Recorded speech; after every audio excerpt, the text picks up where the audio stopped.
Museums have always been a popular center for information and culture, consistently harboring interest from people around the world. Museums aim to showcase historic events and cultural importance through various specified means. Participatory experience have become a growing element of cultural experiences as stated by Cutler, and museums provide opportunities to access information in such interactive, engaging, and consumer-centered manner. They are essentially hubs of information and visualized education, making the material come to life in many aspects. Virtual museums, according to Encyclopaedia Britannica, are a collection of digitally recorded images, sound files, text documents, and other data of historical, scientific, or cultural interest that are accessed through electronic media. A virtual museum does not house actual objects, and most virtual museums are sponsored by institutional museums and are directly dependent upon their existing collections. Virtual museums provide an invaluable, inexpensive, accessible, and convenient opportunity for customers who are not able to otherwise enjoy museum exhibits in person for various reasons such as distance, time, physical limitations, availability, affordability, etc. With more than 500 virtual exhibits, the Virtual Museum of Canada is the largest source of online content and experiences shared by large and small Canadian museums and heritage organizations. These online exhibits explore history, culture, science, and the arts, and feature fascinating stories and treasures from communities across the country. A wealth of learning resources is also available to teachers. In 2014, the federal government transferred the Virtual Museum of Canada to the Canadian Museum of History. The museum's mandate is to enhance Canadian knowledge, understanding, and appreciation of events, experiences, people, and objects that reflect and have shaped Canada's history and identity. The addition to this program helps the museum in its mission to raise the profile of Canadian history and culture on the national and international stage. Through its investment programs, Virtual Museum Canada helps museums and heritage organizations share their stories and collections online through the Virtual Exhibits program that is intended for large, multi-year projects, and the Community Memories program, which is intended for smaller, local history projects. Under these two investment programs, eligible applicants are invited to submit proposals to produce digital content. The Virtual Museum of Canada was established in 2001 and was transferred to the Canadian Museum of History in 2014, where it is overseen by the Canadian Heritage Information Network.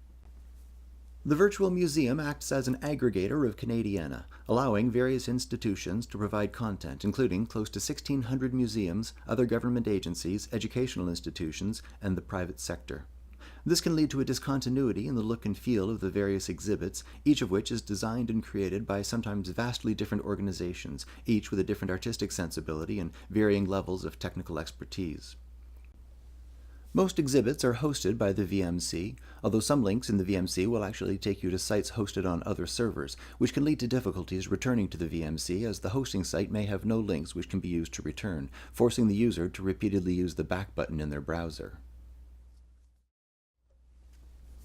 Many of the exhibits don't make use of the latest internet technology, relying instead on older static designs that mimic a physical book or encyclopedia, with some still relying on Flash, making them unviewable on many phones and tablets, instead of using the latest HTML5 and Web 2.0 technologies, which would allow for a much more interactive experience. This approach removes much of the interactivity and personal interaction with other people that a visit to a real museum provides. There's a lot to be said for spending time in a physical space surrounded by other visitors, sharing in the enjoyment that comes with taking in the culture and history that the displays and artifacts provide. You're limited in your ability to truly examine the art or artifacts by the photos and resolutions provided by the creators of the displays. This contrasts with the many museums that offer the opportunity to study their collections in high resolution and sometimes in 3 dimensions.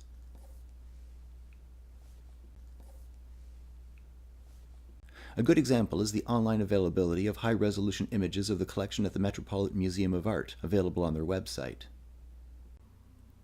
An extra level of interactivity could be provided by a virtual presence via an avatar, as is currently offered by online communities like Second Life, where users can create their own spaces. Already used by several schools, it allows visitors to explore a virtual environment and interact with the content. Stanford University has created a virtual library that allows visitors to explore the exhibits to find the content they're looking for, with content linked to their library website. They can even join fellow students, who could be anywhere in the world, in the tea room for a face-to-face meeting. Museums can be created that offer not just exhibits, but educational lectures, and even an online gift shop. Upcoming virtual reality hardware and software will allow a whole new dimension of interactivity. While limited in their ability today, true virtual reality setups will allow visitors to not only see the artifacts in 3 dimensions, but to interact with them, picking them up and turning them around, to view them with a clarity that would be difficult to achieve even in a real museum while viewing the artifact in a display cabinet and behind glass. With simpler hardware needs, video streaming could allow visitors to explore a virtual museum using technology along the lines of Skype or FaceTime, seeing not just the exhibits, but other visitors as well, allowing them to share the experience together, discussing what they're viewing and sharing ideas and opinions in real time.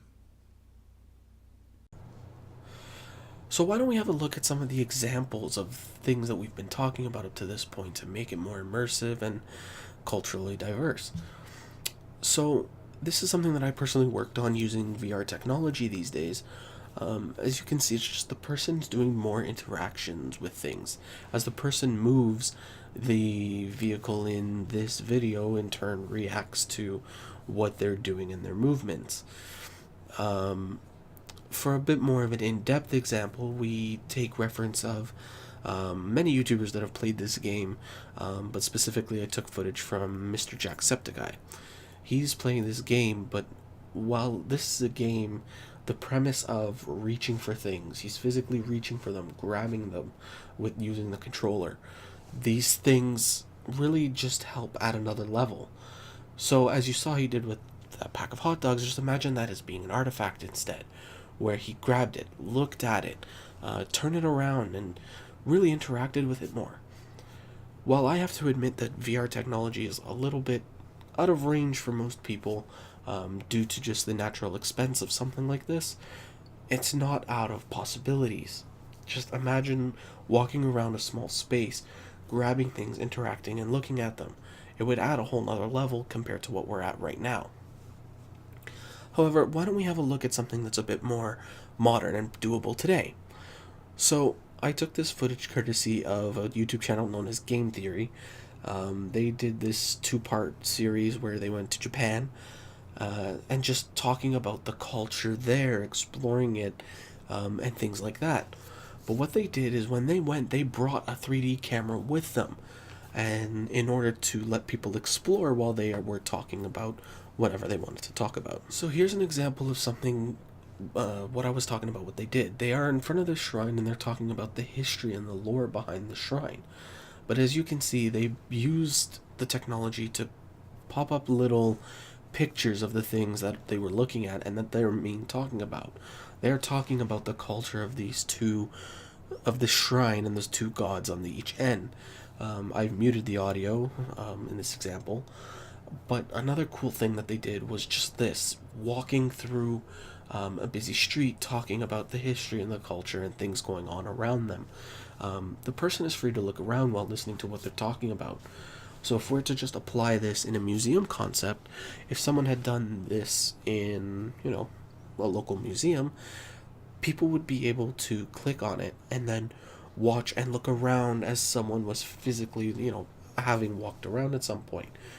But you can look around instead of just being still, which as it is now is just not as interactive, which can be boring and won't entice people to come learn about what they want to learn about. In this example, he went to a kendo place and was talking about the history of kendo and everything around it, But while he was talking, we got to look around and see what they were doing pertaining to what he was talking about instead of just looking at pictures, which made it more interactive and fun to learn. In this example, he dropped the fish, and instead we got to follow and look around with him as opposed to just sitting there.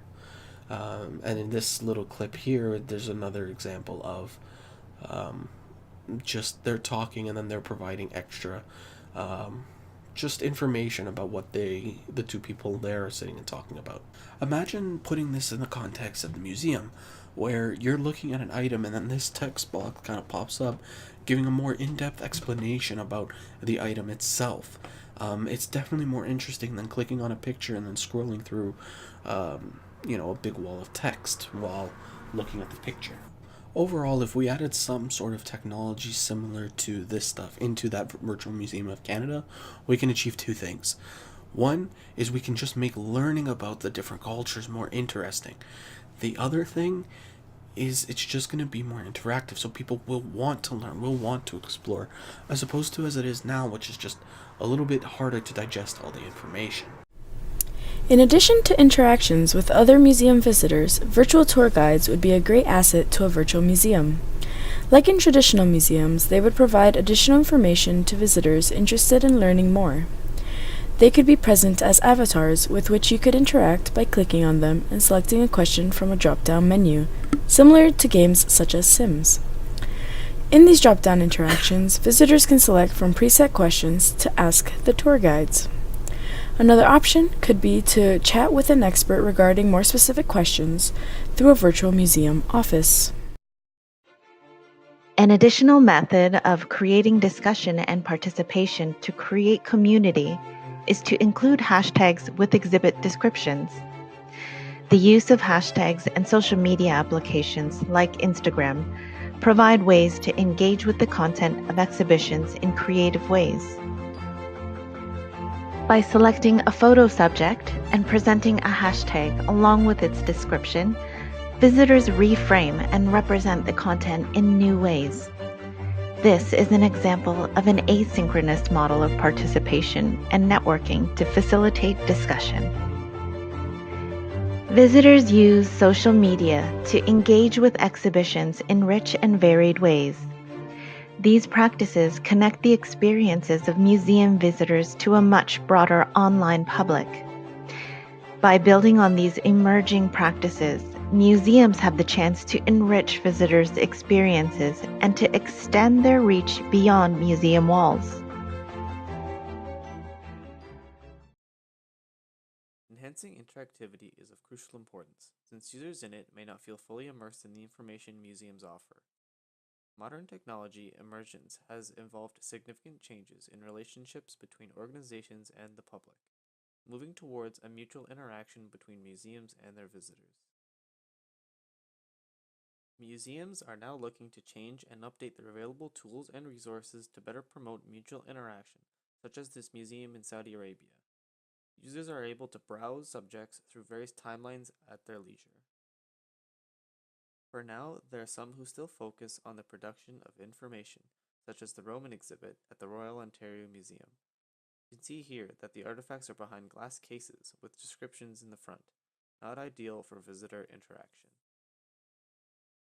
It is indicated that organizations are still in a migration period for models of unidirectional communication. The VMC is one of the only museums to offer such active participation and reciprocal action through modern tools in today's age.